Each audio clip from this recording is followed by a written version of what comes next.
Ton amour, Seigneur, sans fin, je le chante. Shalom, shalom, chers frères et sœurs. L'amour du Seigneur est au-delà de tout amour parce que c'est le seul amour qui existe sans intérêt. Le Seigneur nous aime parce qu'il nous aime. Ce n'est pas comme nous avons coutume de le faire. Nous aimons les uns les autres parce que nous avons quelque chose à retirer d'eux, parce que nous avons quelque chose que nous attendons d'eux. Le Seigneur, lui, il atteint un amour qui surpasse toute limite. L'amour du Seigneur sans fin, je le chante. Ta fidélité, je l'annonce d'âge en âge. Je le dis, c'est un amour bâti pour toujours. Ta fidélité est plus stable que les cieux. C'est toujours le psaume 88 qui nous en parle.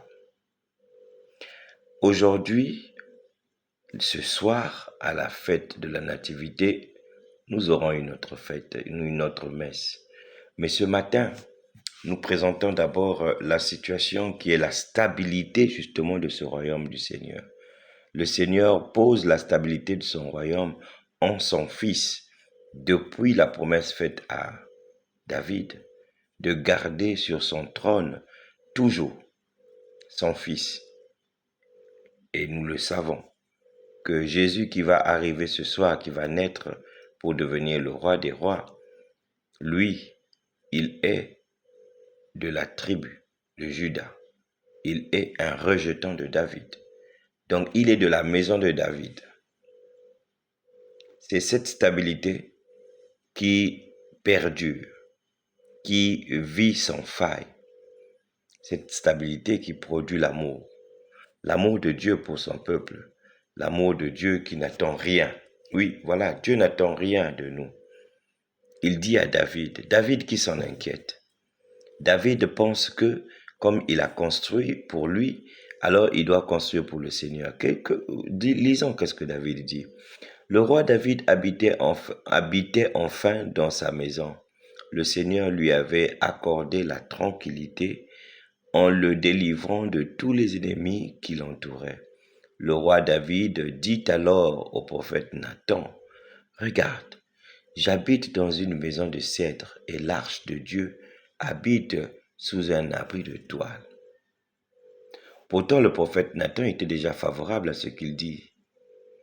Mais le Seigneur rappelle au prophète Nathan, « Va dire à mon serviteur David, ainsi parle le Seigneur, est-ce toi qui me bâtiras une maison pour que j'y habite ?»